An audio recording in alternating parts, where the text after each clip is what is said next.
ظہر کی نماز کی اذان دینے لگے، اللہ کے نبی کا انتقال ہو چکا ہے۔ جب اشہد ان محمد پر پہنچے تو روتے روتے روتے آواز بند ہو گئی اور جلدی سے اذان پوری کر کے نیچے آئے، کہا آج کے بعد قسم اٹھاتا ہوں اذان نہیں دوں گا، میرا نبی نہیں ہے تو اذان بھی نہیں ہے۔ اور حضرت ابو بکر سے اجازت لے کر جب وہ خلیفہ بن گئے جہاد پہ چلے گئے، 6 مہینے تک آئے نہیں۔ لاکھوں صحابہ جہاد میں گئے، کسی کو میرے نبی خواب میں نہیں آئے، صرف بلال کو آئے۔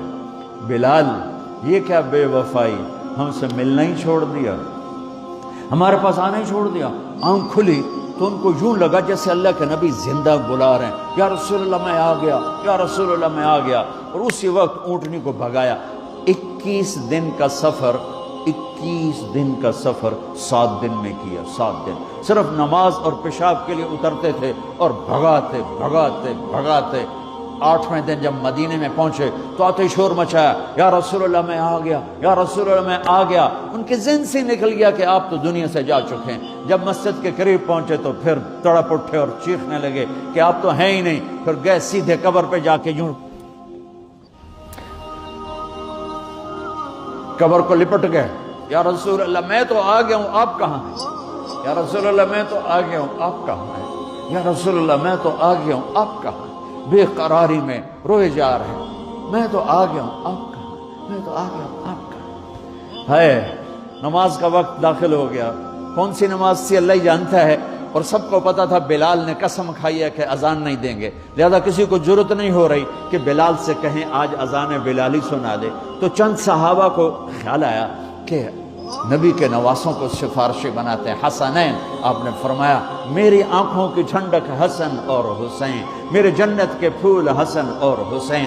تو صحابہ آئے بچوں کے پاس، حسن حسین، کہ بچوں آج کسی کی نہیں چلے گی، تم بلال سے کہو اذان دے۔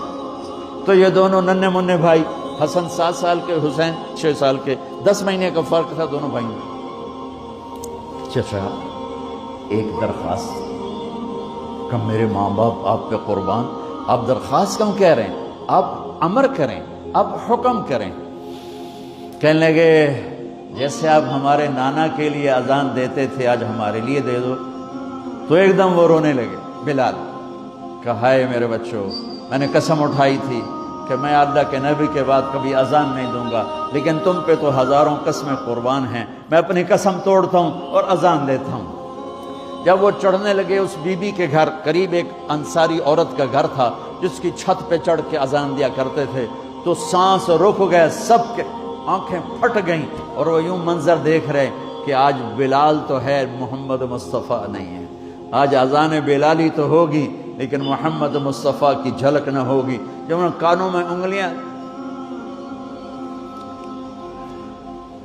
جب انہوں نے اللہ اکبر کہا